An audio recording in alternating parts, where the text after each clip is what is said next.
সবকিছুর উপরে কি স্রষ্টা নাই? আল্লাহর সৃষ্টি কত বিশাল, পশ্চিমার একটু উপরে মন নাই? দিয়ে শুনুন। এটা এমনি একটা বিগ ব্যাং এর মাধ্যমে সৃষ্টি হয়েছে।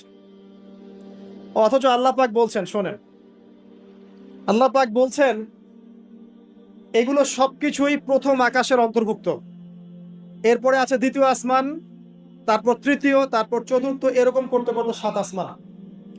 এখন পর্যন্ত যেগুলো দেখছেন 1350 বিলিয়ন বছর আগের ছবি টবি ইত্যাদি, এগুলো প্রথম আসমানের অংশ, প্রথম আসমানের সামান্য একটু অংশ মাত্র।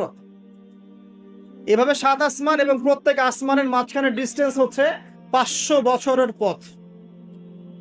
7 আসমানের উপরে আছে কুরসি, ওয়াসিআ কুরসিয়ুহুস সামাওয়াতি ওয়াল আরদ।